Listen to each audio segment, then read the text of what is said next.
Stig, Sten, and Granny are camping in the woods. They're roasting hot dogs.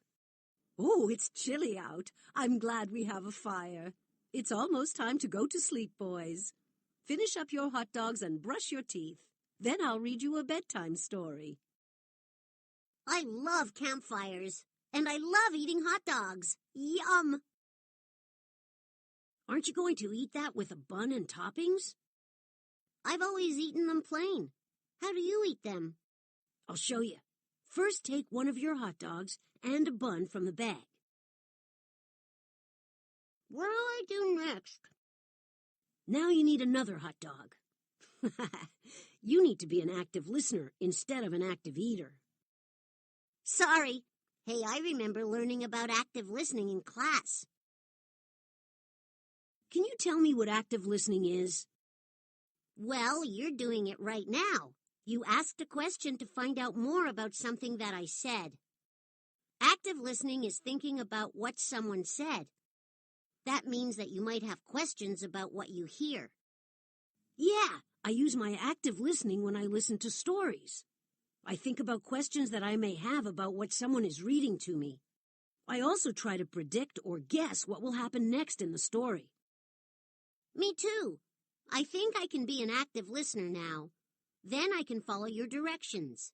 I'm ready. Okay, first you need to take out a hot dog and a bun. Got it.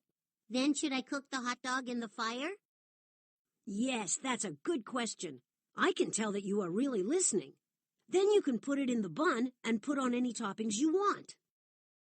Now it's your turn to follow Stig's directions. Drag each tile to the correct box. Put the directions in the correct order to show how to make a hot dog with toppings.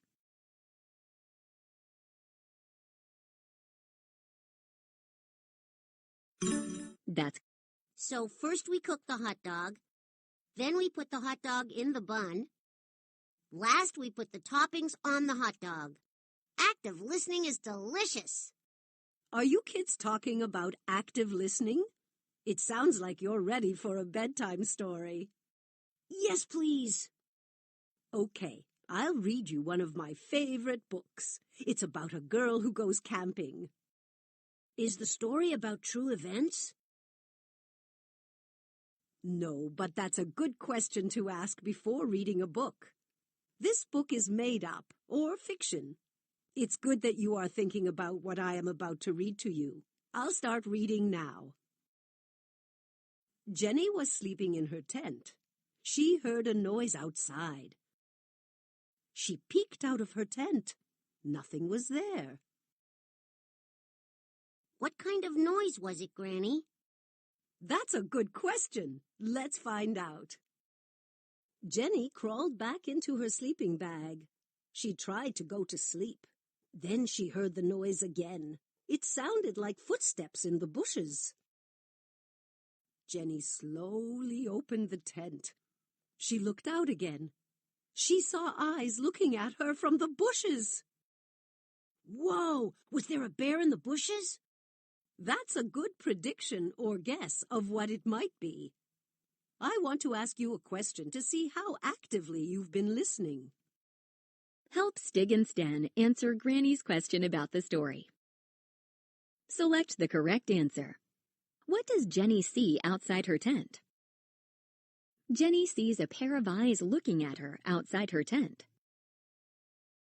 Good job, boys! Jenny sees a pair of eyes looking back at her. Let's find out what it is. Jenny clicked on her flashlight. She pointed it into the bushes. Meow, said the dark shape. It was her cat, Frisky.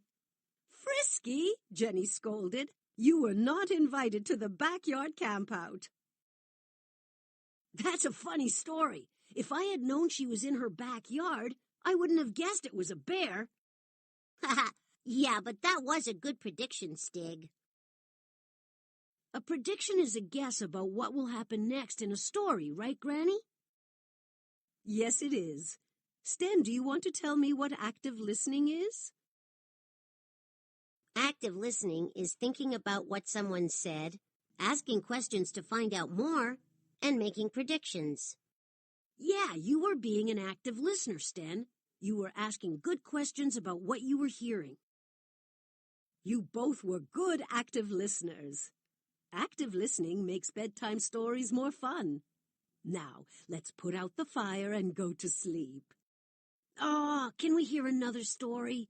I predict it will be a good one. Oh, all right.